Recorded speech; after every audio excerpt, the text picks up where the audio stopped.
Test 2. You will hear a number of different recordings, and you will have to answer questions on what you hear. There will be time for you to read the instructions and questions, and you will have a chance to check your work.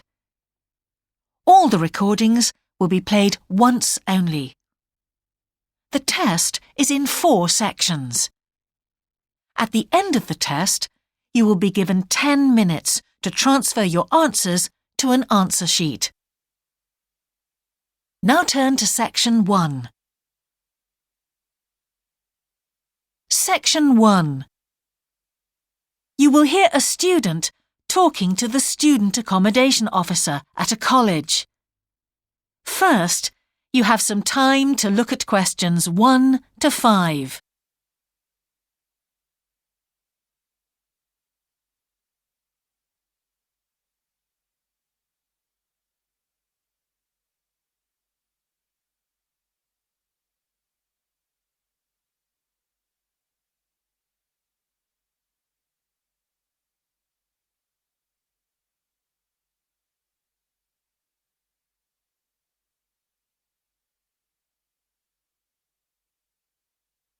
You will see that there is an example that has been done for you. On this occasion only, the conversation relating to this will be played first. Good morning. Can I help you? Yes, I've just been accepted on a course at the university and I'd like to try and arrange accommodation in a hall of residence. Yes, certainly. Please sit down. What I'll do is fill in a form with you to find out a little more about your preferences and so forth. Thank you. The student wishes to arrange accommodation in a hall of residence, so hall has been written in the space. Now we shall begin. You should answer the questions as you listen, because you will not hear the recording a second time. Listen carefully and answer questions 1 to 5. Good morning. Can I help you? Yes, I've just been accepted on a course at the university and I'd like to try and arrange accommodation in a hall of residence. Yes, certainly. Please sit down. What I'll do is fill in a form with you to find out a little more about your preferences and so forth. Thank you. So, first of all, can I take your name? It's Anu Bhatt. Could you spell your name, please? Yes, ANUBHATT. Thanks. And could I ask your date of birth? The 31st of March, 1972. Thank you. And where are you from? India. Oh, right. And what will you be studying? I'm doing a course in nursing. Right, thank you. And how long would you want to stay in hall, do you think? Well, it'll take 3 years, but I'd only like to stay in hall for 2. I'd like to think about living outside for the 3rd year. Fine. And what did you have in mind for catering? Do you want to cook for yourself or have all your meals provided? That's full board. Is there something in between? Yes, you can just have evening meal provided, which is half board. That's what I'd prefer. Yes, a lot of students opt for that. Now, with that in mind, do you have any special diet, anything we should know about? Yes, I don't take red meat. No red meat.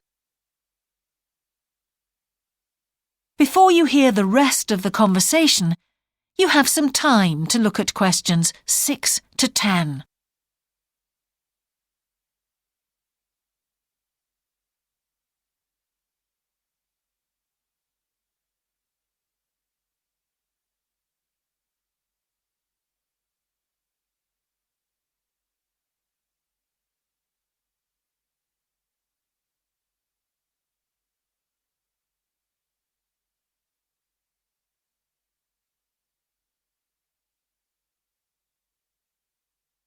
Now listen and answer questions 6 to 10.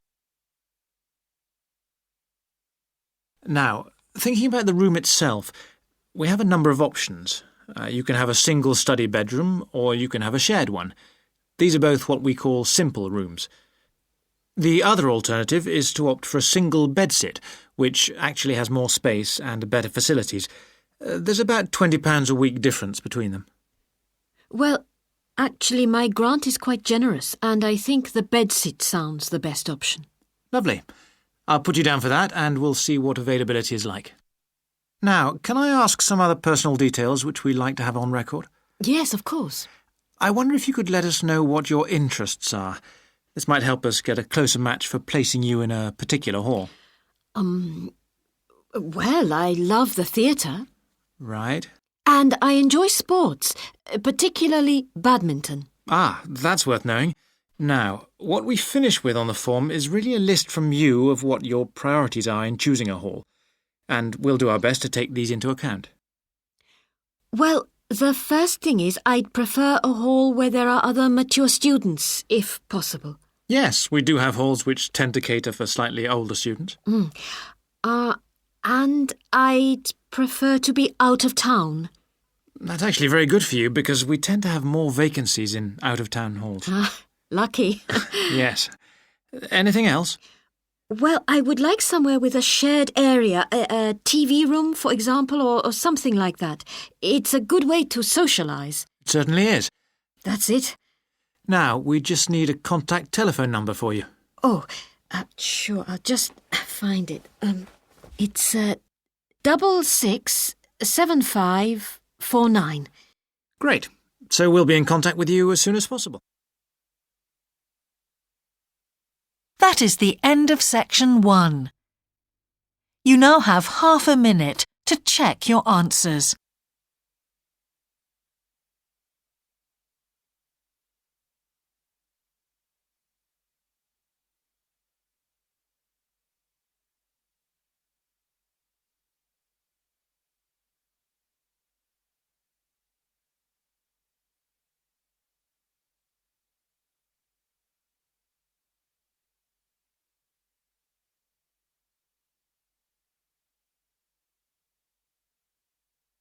Now turn to section 2. Section 2. You will hear a man giving a talk to new members of a wildlife club in the south of England. First, you have some time to look at questions 11 to 13.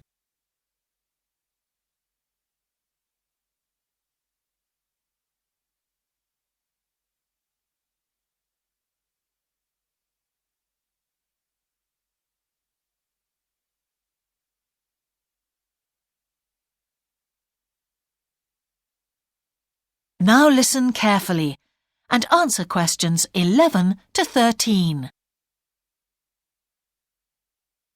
Hello, I'm delighted to welcome you to our wildlife club and very pleased that you're interested in the countryside and the plants and creatures of this area. I think you'll be surprised at the variety we have here, even though we're not far from London. I'll start by telling you about some of the parks and open spaces nearby. One very pleasant place is Halland Common. This has been public land for hundreds of years, and what you'll find interesting is that the River Ouse, which flows into the sea 80 kilometres away, has its source in the common. There's an information board about the plants and animals you can see here, and, by the way, the common is accessible 24 hours a day. Then there's Holt Island, which is noted for its great range of trees. In the past, willows were grown here commercially for basket making, and this ancient craft has recently been reintroduced. The island is only open to the public from Friday to Sunday because it's quite small, and if there were people around every day, much of the wildlife would keep away. From there, it's just a short walk across the bridge to Longfield Country Park. Longfield has a modern replica of a farm from over 2,000 years ago. Children's activities are often arranged there, like bread making and face painting. The park is only open during daylight hours, so bear that in mind if you decide to go there. Before you hear the rest of the talk, you have some time to look at questions 14 to 20.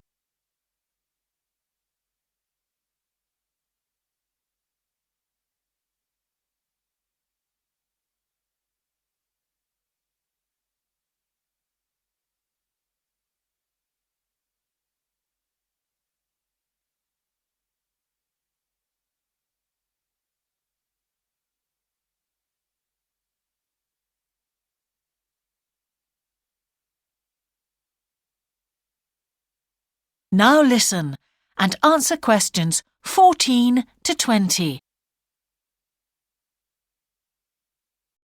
Longfield Park has a programme of activities throughout the year, and to give you a sample, this is what's happening in the next few days. On Monday, you can learn about herbs and how they've been used over the centuries. You'll start with a tour of our herb garden, practice the technique of using them as colour dyes for cloth, and listen to an illustrated talk about their use in cooking and medicine. Then on Wednesday, you can join local experts to discover the variety of insects and birds that appear in the evening. We keep to a small number of people in the group, so if you want to go, you'll need to phone the park ranger a few days ahead. There's a small charge which you should pay when you turn up. I'm sure you're all keen to help with the practical task of looking after the park, so on Saturday you can join a working party. You'll have a choice of all sorts of activities, from planting hedges to picking up litter, so you'll be able to change from one to another when you feel like it.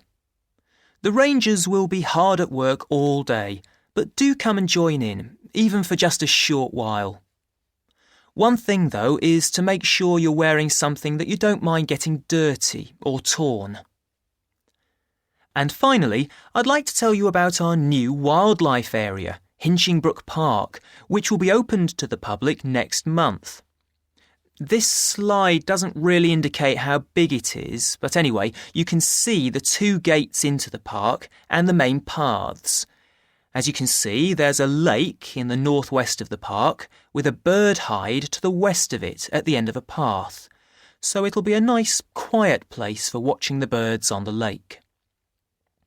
Fairly close to where refreshments are available, there's a dog walking area in the southern part of the park, leading off from the path.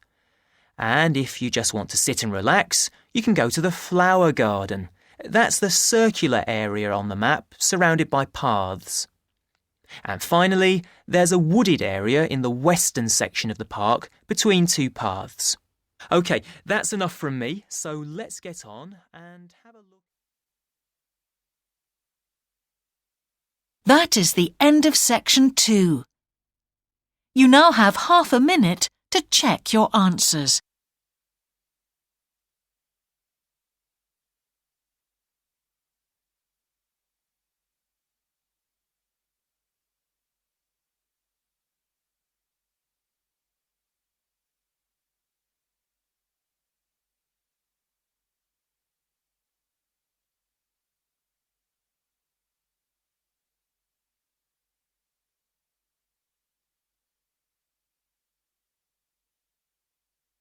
Now turn to section 3. Section 3.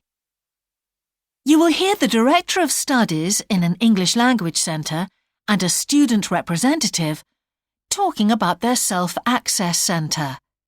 First, you have some time to look at questions 21 to 24.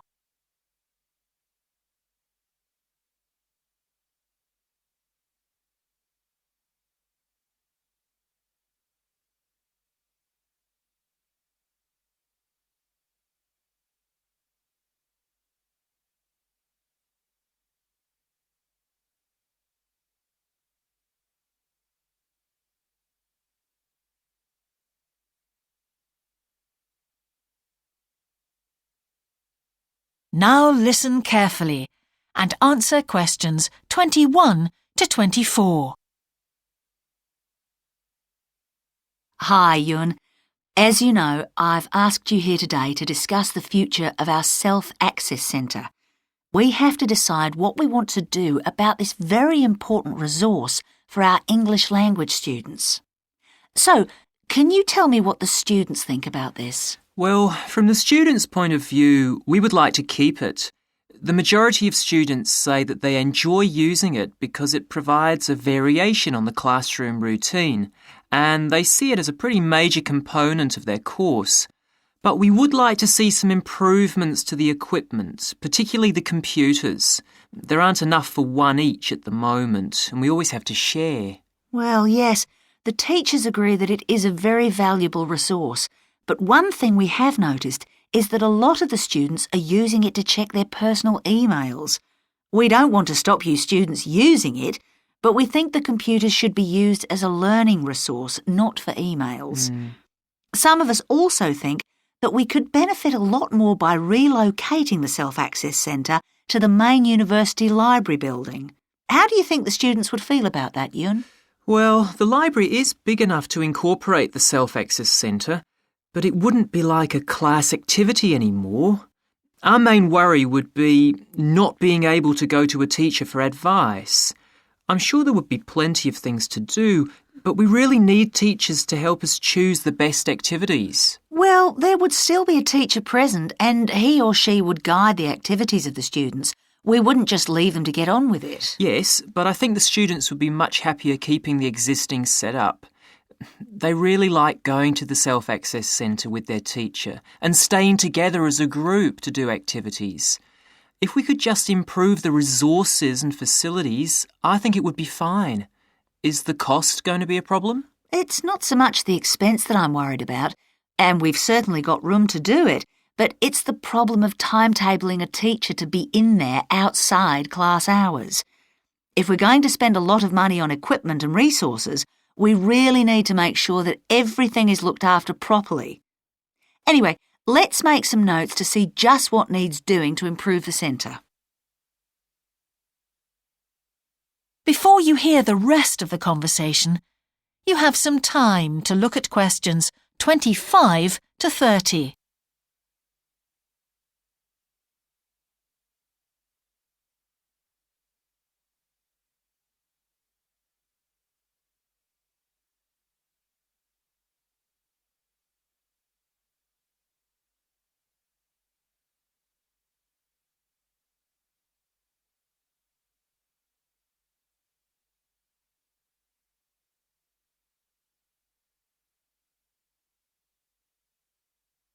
Now listen and answer questions 25 to 30. Now, what about the computers? I think it might be a good idea to install some new models.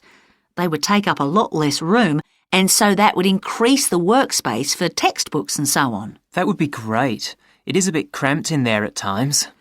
What about other resources? Do you have a list of things that the students would like to see improved? Yes, one of the comments that students frequently make is that they find it difficult to find materials that are appropriate for their level, especially reading resources. So I think we need to label them more clearly. Well, that's easy enough. We can get that organised very quickly. In fact, I think we should review all of the study resources as some of them are looking a bit out of date. Definitely. The CD section especially needs to be more current. I think we should get some of the ones that go with our latest course books and also make multiple copies. Good. Now, I was also thinking about some different materials that we haven't got in there at all. What do you think of the idea of introducing some workbooks? If we break them up into separate pages and laminate them, they'd be a great resource. The students could study the main course book in class and then do follow-up practice in the Self-Access Centre. That sounds good. OK, now finally we need to think about how the room is used. I'll have to talk to the teachers and make sure we can all reach some agreement on a timetable to supervise the centre after class. But we also need to think about security too, especially if we're going to invest in some new equipment. What about putting in an alarm? Good idea. The other thing I'd like to do is talk to our technicians and see whether we could somehow limit the access to email. I really don't want to see that resource misused. What about if we agree to only use it before and after class? Yes, that would be fine. OK, anyway, that's great for now. We'll discuss it further when we've managed to sort. That is the end of section 3. You now have half a minute to check your answers.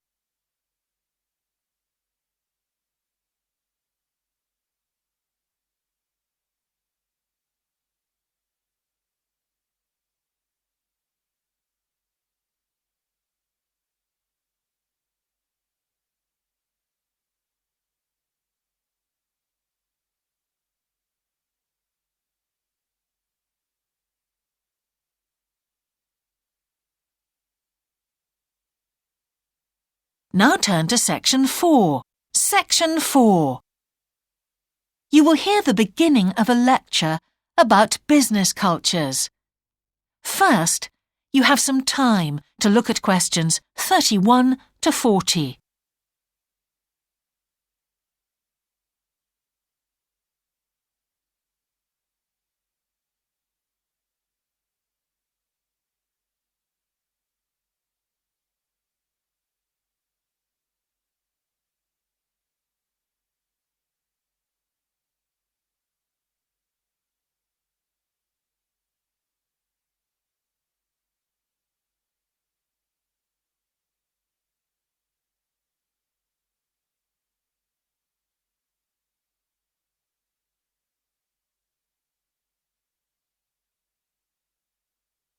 Now listen carefully and answer questions 31 to 40. Good morning, everyone. Now, whether you're going to university to study business or some other subject, many of you will eventually end up working for a company of some kind. Now, when you first start working somewhere, you will realize that the organization you've joined has certain characteristics. And we often refer to these social characteristics as the culture of the organization. This includes its unwritten ideas, beliefs, values, and things like that. One well-known writer has classified company cultures by identifying 4 major types. The first type is called the power culture, and it's usually found in small organizations. It's the type of culture that needs a central source of power to be effective. And because control is in the hands of just 1 or 2 people, there aren't many rules or procedures. Another characteristic is that communication usually takes the form of conversations rather than, say, formal meetings or written memos. Now, one of the benefits of this culture is that the organization has the ability to act quickly. So it responds well to threat or danger on the one hand, and opportunity on the other. But on the negative side, this type of organization doesn't always act effectively, because it depends too much on 1 or 2 people at the top, and when these people make poor decisions, there's no one else who can influence them. And the kind of person who does well in this type of business culture is one who is happy to take risks, and for whom job security is a low priority. The next type is known as role culture. That's R-O-L-E, not R-O-L-L, by the way. And this type is usually found in large companies, which have lots of different levels in them. These organizations usually have separate departments that specialize in things like finance or sales or maintenance or whatever. Each one is coordinated at the top by a small group of senior managers, and typically everyone's job is controlled by sets of rules and procedures. For example, there are specific job descriptions, rules for discipline, and so on. What are the benefits of this kind of culture? Well, firstly, because it's found in large organizations, its fixed costs, or overheads as they're known, are low in relation to its output or what it produces. In other words, it can achieve economies of scale. And secondly, it is particularly successful in business markets where technical expertise is important. On the other hand, this culture is often very slow to recognize the need for change, and even slower to react. What kind of person does this type of culture suit? Well, it suits employees who value security and who don't particularly want to have responsibility.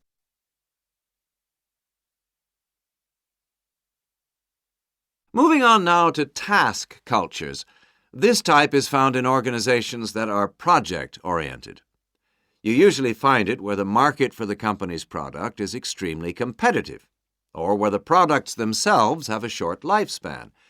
Usually, top management delegates the projects, the people, and other resources, and once these have been allocated, little day-to-day control is exercised from the top, because this would seem like breaking the rules. Now, one of the major benefits of this culture is that it's flexible. but it does have some major disadvantages too. For instance, it can't produce economies of scale or great depth of expertise. People who like working in groups or teams prefer this type of culture. And finally, the fourth category is called the person culture. This type is quite unusual. That is the end of section 4. You now have half a minute to check your answers.